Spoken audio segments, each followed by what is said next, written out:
بسم اللہ الرحمن الرحیم رب اشرح لی صدری ویسر لی امری واحلل عقدۃ من لسانی یفقہوا قولی صدق اللہ العظیم۔ عزیز پاکستانی، السلام علیکم۔ ایک اچھی بریکنگ نیوز کے ساتھ حاضر خدمت ہوں۔ آج کا دن پی ٹی آئی کے لیے ایک بار پھر اچھی خبر کا باب صبا کا دن ہے۔ الیکشن کمیشن کا پی ٹی آئی کے انٹرا پارٹی الیکشن کو معطل کرنے، منسوخ کرنے اور ان کا بلے کا نشان واپس لینے کا فیصلہ آج پشاور ہائی کورٹ نے معطل کر دیا ہے۔ آج پی ٹی آئی کے وکیل سینیٹر علی ظفر نے پرزور دلائل کے ذریعے پشاور ہائی کورٹ کی سنگل بینچ کو اس بات پر قائل کر لیا کہ در حقیقت الیکشن کمیشن کو اختیار ہی حاصل نہیں ہے کہ وہ کسی پارٹی کے انٹرا پارٹی الیکشنز کو معطل یا منسوخ کر سکے۔ جسٹس کامران سعادت نے جب پہلا سوال کیا تو انہوں نے الیکشن کمیشن کے وکیل سے پوچھا کہ کیا chief election commissioner chief justice بن گئے ہیں؟ ان کے پاس آخر کب سے یہ اختیارات آئے ہیں کہ وہ شو کاز نوٹسز، توہین الیکشن کمیشن کے نوٹسز اور اس کے اوپر بینچ بنا کر فیصلے کرنے لگے ہیں؟ بہرحال 2 گھنٹے کی سماعت کے بعد بالآخر پشاور ہائی کورٹ نے نہ صرف اس فیصلے کو معطل کر کے پی ٹی آئی کو بلے کا نشان دے دیا ہے۔ جج صاحب نے کہا کہ انتخابات بہت قریب ہیں، آخرکار آپ نے انہیں انتخابی نشان تو دینا ہی ہے، وہ ایک بڑی پولیٹیکل پارٹی ہیں، آپ انہیں انتخابی نشان سے محروم نہیں کر سکتے، تو کیوں نہ بلے کا نشان دیا جائے۔ ساتھ ہی انہوں نے تمام فریقین کو نوٹسز جاری کر دیے ہیں۔ مجھے بڑا یقین تھا، مجھے پاکستان کی عدلیہ سے امید ہے کہ اب بھی پاکستان کی عدلیہ میں ایسے غیرت مند اور دلیر ججز موجود ہیں جو حق، انصاف اور اصولوں پر مبنی درست فیصلے کر سکتے ہیں، اور وہ کسی بھی قسم کے بیرونی یا اندرونی پریشر کو ہینڈل کرنے کی بھی صلاحیت رکھتے ہیں۔ بلے کا نشان واپس لینا ایک انتہائی بھونڈی حرکت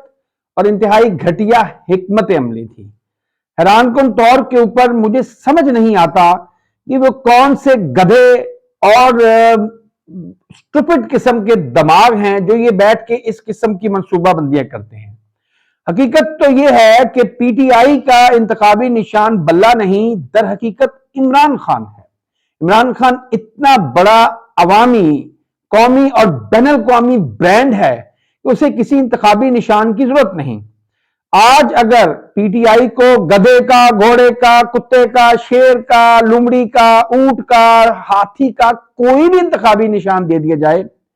میں سمجھتا ہوں کہ محض 24 گھنٹے میں پی ٹی آئی والے اس نشان کو نشان حیدر بنا دیں گے، اس نشان کو پی ٹی آئی کے کروڑوں حمایتیوں کے دلوں میں پہنچا دیں گے، ان کے دماغوں میں اس کو گھسا دیں گے، اس کو ان کی سوچوں کا حصہ بنا دیں گے۔ ایسے میں نہ جانے وہ کون سے فاتر العقل لوگ ہیں جو یہ مشورے دیتے ہیں اور ایسی گھٹیا حرکتیں کرتے ہیں جن حرکتوں کا انجام آخر میں یہی ہونا تھا۔ کاغذات کی پڑتال اور سکروٹنی کا عمل شروع ہو گیا ہے، اور اس کے ساتھ ہی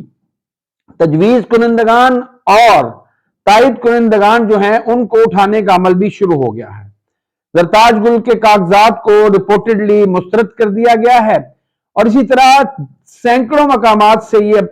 رپورٹس آ رہی ہیں کہ جہاں تائید کنندگان کو اٹھا لیا گیا یا ان کو آر او کے سامنے پیش نہیں ہونے دیا جا رہا۔ سب سے اہم منظر تو وہ تھا کہ جب لاہور میں میاں محمود الرشید کے کاغذات کی سکروٹنی کے موقع پہ بیرسٹر سلمان اکرم راجہ اور محمود الرشید کی بیٹی کو آر او کے پاس نہیں جانے دی گئی۔ پولیس والے ان کو روکتے رہے اور وہ ان سے وہ قانون، وہ ضابطہ یا کوئی ایسا آرڈر مانگتے رہے کہ جس آرڈر کے تحت ان کو روکا جا رہا ہے۔ اس بدبخت پولیس والے کا، میں سمجھوں گا حرام خور اور بغیرت پولیس والے کا جواب صرف یہی تھا کہ ہم پر اوپر سے پریشر ہے۔ نہ جانے ان کو پیدا کرنے کے لیے ان کے ماں باپ نے کس کا پریشر لیا تھا جو ان جیسے مردودوں اور نجس لوگوں کو پیدا کر کے معاشرے میں غلاظت پھیلا دی۔ بہرحال یہ دوسرا مرحلہ ہے، اور میں سمجھتا ہوں کہ پی ٹی آئی اپنی بہتر حکمت عملی کے ذریعے اور پاکستان کی عدلیہ کی مدد سے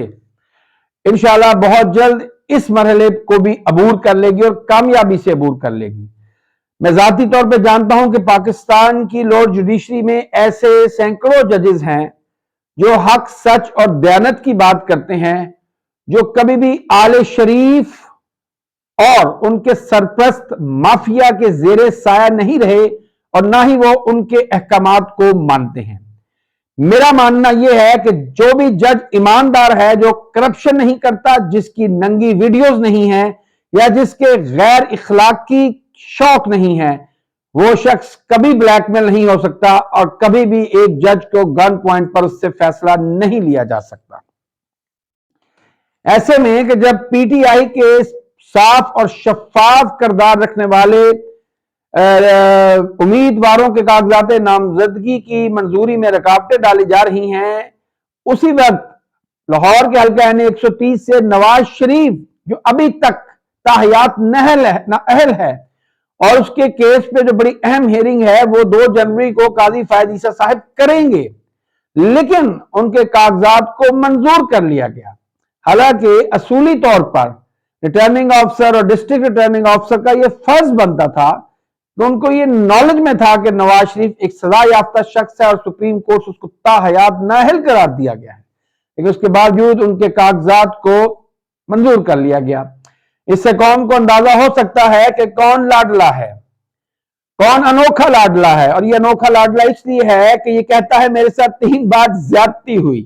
جی ہاں، میاں صاحب کے ساتھ 3 بار جسمانی زیادتی ہوئی، اخلاقی زیادتی ہوئی، سیاسی زیادتی ہوئی، مگر وہ میاں صاحب ہی کیا ہو، انتہائی ڈھیٹ اور غیرت سے عاری انسان 4تھی بار اسی کی گود میں جا بیٹھا ہے جس نے اس کے ساتھ 3 بار زیادتی کی۔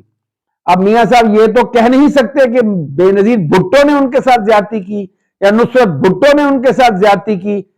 اب وہ نہ جانے ان کس نامعلوم افراد کا نام لیتے ہیں جنہوں نے نقاب پہنے ہوئے تھے اور میاں صاحب کو الٹا لٹا کر ان کے ساتھ زیادتی کی،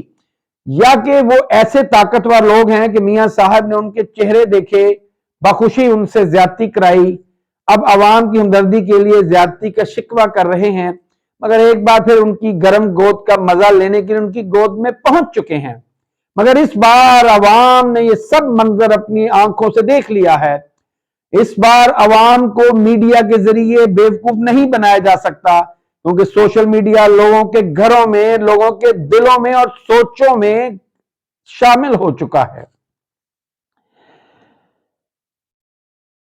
آج سے 4 دن قبل سپریم کورٹ آف پاکستان کے 3 رکنی بینچ نے، جس کو ایکٹنگ چیف جسٹس طارق مسعود ہیڈ کر رہے تھے، اس نے یہ فیصلہ دیتے ہوئے حکم دیا تھا کہ عمران خان اور شاہ محمود قریشی کو سائفر کیس میں فوری طور پر رہا کیا جائے۔ سب سے پہلے تو ان کے احکامات پہ فوری طور پہ عمل نہیں کیا گیا۔ آج جب یہ خبریں آئیں کہ آج ان کو رہا کر دیا جائے گا، تو آج ڈپٹی کمشنر راول پنڈی جو اس وقت سپریم کورٹ کے 3 ججز اور ان کے حکم سے کہیں زیادہ خود کو طاقتور سمجھتے ہیں، انہوں نے وہی ایم پی او 3 کا آرڈر یا 3 ایم پی او کا آرڈر جاری کرتے ہوئے شاہ محمود قریشی کو ایک بار پھر اڈیالہ جیل میں 15 دن کے لیے نظر بند کر دیا ہے۔ پاکستانی عدلیہ کی جتنی بے توقیری پچھلے 20-21 ماہ میں ہوئی ہے، اس میں کچھ قصور تو پاکستانی عدلیہ کا ہے، مگر ایک بہت بڑا قصور پاکستان کے طاقتور حلقوں اور پاکستان کے عوام کا ہے۔ طاقتور حلقوں کا اس لیے ہے کہ وہ اس وقت اپنی زندگی اور موت کی آخری جنگ لڑ رہے ہیں، کیونکہ ان کے آگے کھائی ہے اور پیچھے کنواں ہے، یا آگے آگ ہے اور پیچھے پانی ہے، ڈوبنے کا خطرہ ہے اور جلنے کا خطرہ ہے۔ ایسے میں وہ اپنے ساتھ سب کو لے کر ڈوبنا چاہتے ہیں، خدا نہ خواستہ پاکستان ہی کو نہ لے کر ڈوب جائیں۔ لیکن عوام کا قصور یہ ہے کہ پاکستان کی 25 کروڑ عوام نے پچھلے 76 سال میں کبھی اپنی طاقت کا، کبھی اپنی خودی کا، اپنی عظمت کا اور اپنے وجود کے اہمیت کا احساس نہیں کیا۔ یہی وجہ ہے کہ پاکستانی عوام کو ہمیشہ ٹیشو پیپر کی طرح یوز کر کے ٹوکریوں میں پھینک دیا گیا۔ عوام کو رون دیا گیا، عوام کے حقوق کو مسل دیا گیا، عوام کو ذلیل و رسوا کیا گیا، عوام کے لیے انصاف کو ناپید اور بہت مہنگا کر دیا گیا، اور طاقتوروں، چوروں، ڈاکوؤں، حرام خوروں، رشوت خوروں، منی لانڈروں، غداروں، وطن فروشوں اور قلم فروشوں کو ریاست میں عزت دے دی گئی۔ اب میں امید کرتا ہوں کہ عوام کا شعور جاگ چکا ہے، اور امید ہے کہ آنے والے دنوں میں عوام اپنے حقوق پر ڈاکہ مارنے کے اس 76 سالہ سلسلے کو روکنے میں کامیاب ہو جائیں گے۔ اللہ آپ سب کا اور پاکستان کا ہمیں ناصر ہو۔ پاکستان زندہ باد، پاکستانی قوم پائندہ باد۔ شکریہ والسلام۔